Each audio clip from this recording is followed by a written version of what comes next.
Hello, everyone. Interesting week. We are back. Another episode pre-shoot con. If you guys are interested in this channel, subscribe, and you know where to find me, right? But this today we're going to be talking about the Canary House. It just launched last night at around 5 p.m. and we're accepting worksheets right now. So if you guys are interested, again, you know where to find me. In the description below, there is a landing page that you can register for, and that goes directly into my MailChimp CRM. Or you can just contact me directly, and that is the best way to find me. If you call me at 647-991-2226, I am always on my phone. Literally, my fiance has been really pissed off at me because I've been on my phone like nonstop. But somebody's got to make money, right? Um, So, anyways, I wanted to talk about the Canary House. It's in a very good location, in a very beautiful location. Actually, it is in the Canary District, very close to Distillery District. And for those of you who don't know that area, I suggest you take a look if you're interested in investing in downtown. It is one of the cheaper products that you can find in downtown Toronto. Um, we know that there's a million projects that just came out recently. However, uh, if you're looking at downtown core and you want to be close to downtown, Canary is the best bang for your buck so far. They've got units at about 1150 per square foot, and then if you want a view, they got units at about 1300 per square foot. So it's really a good. Uh, they really priced it well. So they have, you know, I'm going to talk about the location first, and then we'll take it from there. So just going to Google Map this stuff first, really quickly. Right. So the Canary House, if you know Cherry Street, um, it is on. So Front Street becomes Eastern, but instead of following the curb on Eastern, you follow Front Street, and then on Front and Cherry, it's going to be the southeast corner. Okay, so it's very, very, very close to downtown. Right, if I walk towards King Street and I take one streetcar, it takes me about 15 minutes in total to get to the downtown core. Also, this neighborhood offers the Canary Commons Park, right, which is a very massive park. I forgot the number, but I think it's over 10-acre park. And then there's the skateboard park, that's the Underground Pass, which is very nice. Um, so this whole area, when you look at this neighborhood, in the last 5 years, they've really developed this neighborhood. It looks really brand new. Even the low income or government housing around that neighborhood, they redeveloped those as well. So the buildings there look really, really, really nice, and it's an up and coming neighborhood. And then you have the big investment that's done by the East Harbor development. The government is putting over $1 billion into the East Harbor development. This is just south of the BMW. Very close to the DVP, and that's going to be a brand new transit hub, right? So they're connecting Union Station to that transit hub, East Harbor, and then afterwards from the East Harbor, you can go northwards, which will connect us to the Don Mill Station. Um, and they're actually having a bus hub at Don Mills and Eglinton as well. So they're really expanding this East End neighborhood to go northwards, and this is going to really do well for your investment dollars. Anytime anybody puts, billions of dollars into anything, the price goes up. Um, so we're expecting a massive growth in the East End. I don't really know. Damn, this sun. I don't really know how long this whole development will take, but one thing I can tell you for certain, there's an Ontario Leaf Line that is already approved that's going there, and the East Harbor development by Cadillac Fairview is going to be built there. And then right now, you already have a very good price at about 1150 to 1350 a foot, depending on if you have a view or not. Um, The walk score is 99, the bike score is 100, and the transit score is about 97. So in total, you're just very convenient. You have affordable pricing, and because this whole development is new, it actually attracts those people who really like new things. Um, Millennials, like, they look at old things, and I'm just, like, we young people, okay, we look at old things and we just can't live with them. Like, you take a look at this, you take a look at some floorboards, or like some like the flooring, right? And if it's old, that millennial will spend 10K to remake it. Like, it's pretty unlikely that they won't spend money to redo the floors just because it's old, right? Back in the day, in our parents' generation, we're talking like the baby boomers, they don't care if it's old. Man, I'm living there, so, like, I'm gonna save money. Forget that. I'm just gonna I'd rather live with old crap and save money, because that was their end goal. But for us millennials, man, we want to live the life. Like, we want everything new, and that neighborhood is very new. So in the in the future years, right, we're this neighborhood is going to be newer than the downtown, and very potentially it could be more attractive than going downtown core, because downtown core will be older, and this neighborhood with the East Harbor development will be much newer. We're probably talking 20, 30 years down the line, but this is the start of a huge, massive redevelopment. um, so that's the location. You have the St. Lawrence Market there. You have the Distillery District there as well, and you have the Corktown Commons. Um, so a lot of people know this neighborhood. You also have Queen Streetcar and you have King Streetcar, and both are 24 hours. So it's very, very convenient. You have the highway right by you, so going to Markham or Richmond Hill or anywhere in the suburbs is very convenient. Going to Mississauga is convenient because the highway's there. So and then you also have the future of the Dawnlands neighborhood, which Google was going to develop, but then COVID hit, and then they decided, not to go through with it. But regardless, Dawnland is going to be developed. The government wants to do something.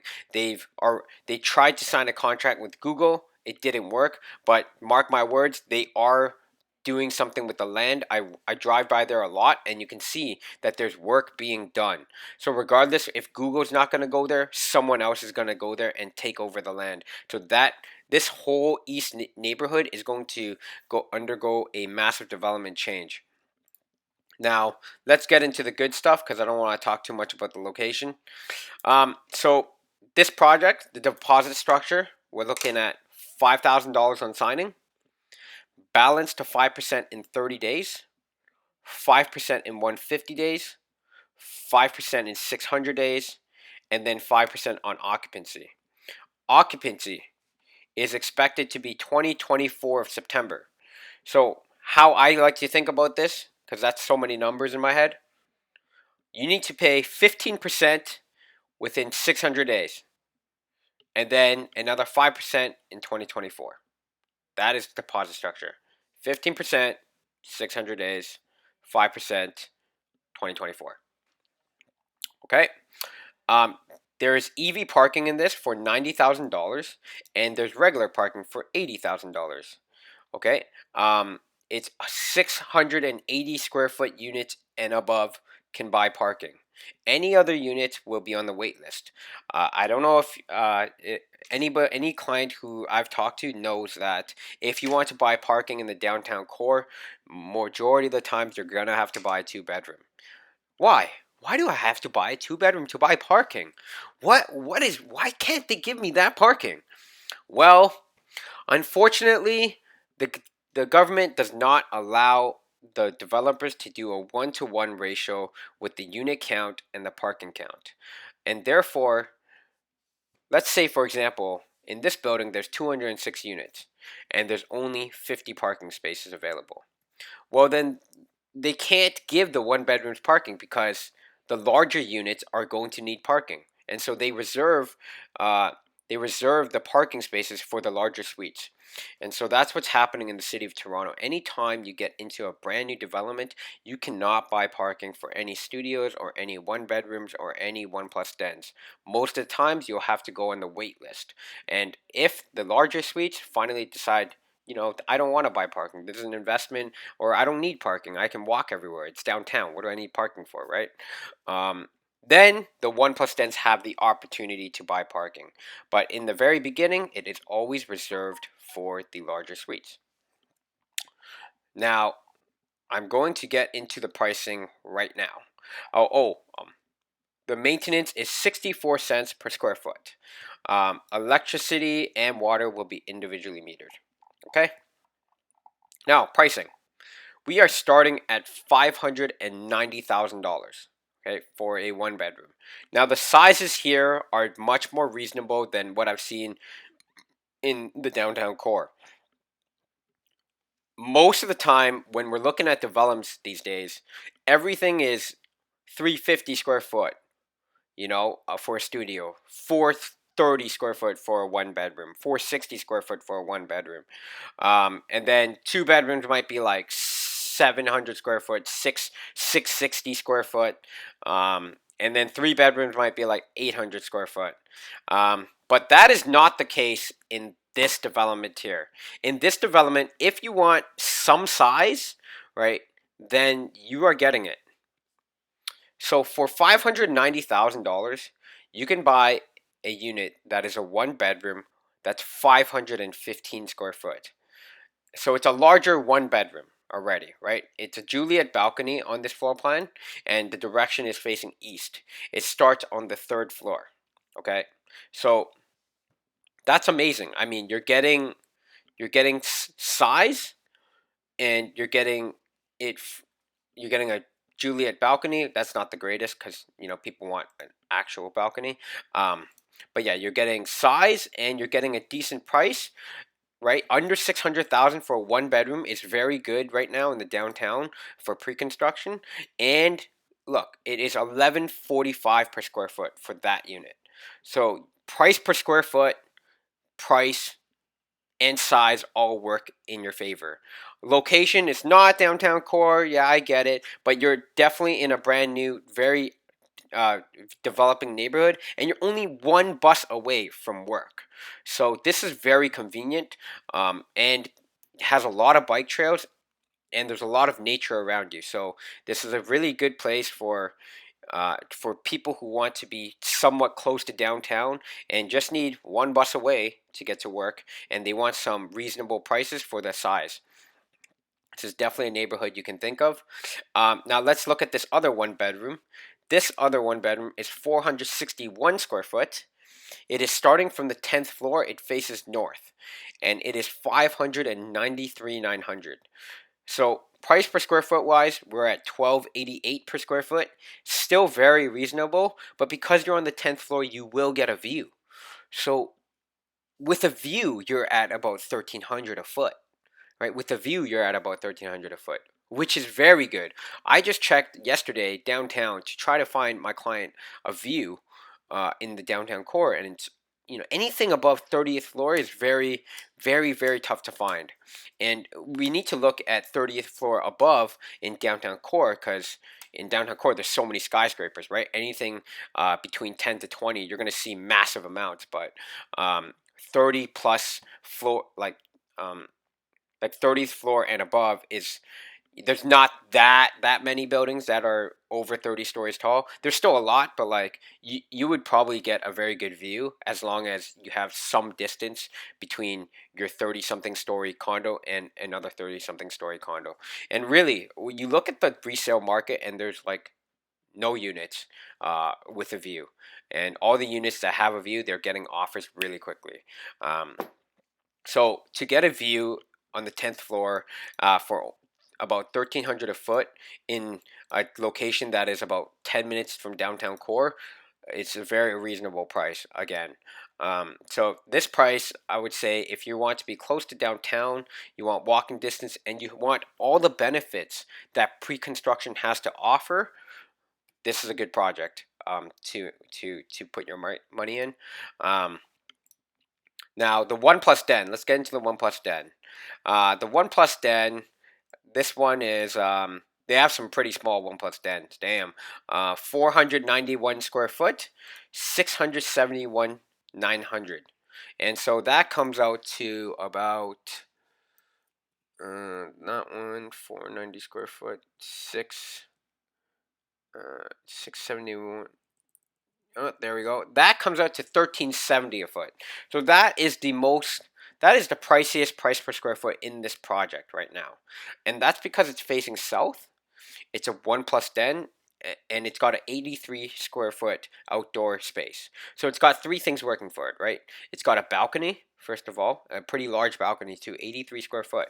It's facing south, so you're going to get a lake view, right? You're going to get a lake view with this project, and um, and you're on the 10th floor, right? And it's a one plus den, so 1360 a foot. That's the reason why you're paying that price, right? So is it worth it to get a view facing south with good sunlight for 200 bucks per square foot more? That's up to you to decide. But I mean, that's what it is. Okay, now if we go on the low end on the price per square foot, right? If we want bang for our buck, then a lot of people want bang for their buck, right? And so let's take a look at this one. It is a one plus den with two washrooms, and it is starting on the third floor. Wait, does it have two washrooms? I might have two washrooms. Anyways, it's 556 square foot. Starts on the third floor. It's again a Juliet balcony. If you want bang for your buck, Juliet balcony is the way to go because your price per square foot is going to be lower. And looking at it here, 1251 per square foot.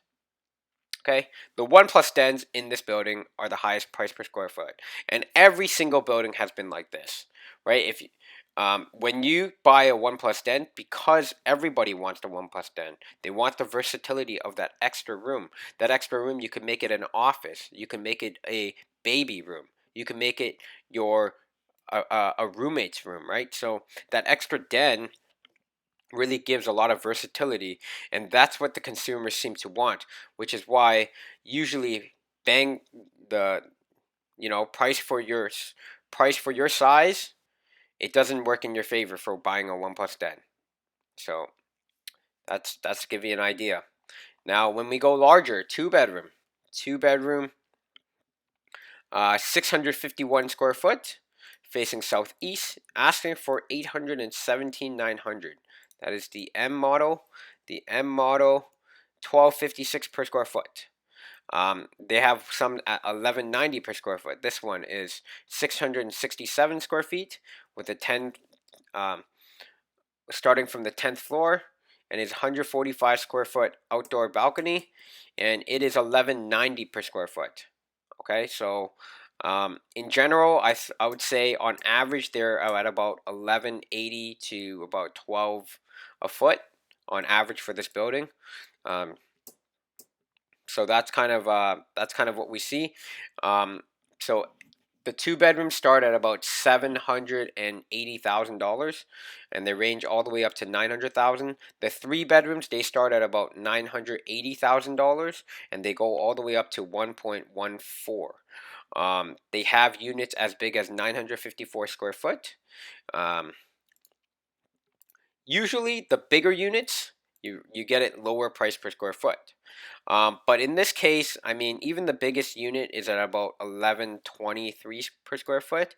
The one bedrooms at 1113 per square foot. Like I think that if you were to buy a one bedroom here, you're just gonna win. Because I mean, when you take price per square foot, and if the larger suites don't give you additional value for the price you're paying, then my recommendation is to buy the smaller suites because you should be getting more bang for your buck. And if you're not getting more bang for your buck, then you can find it in other locations.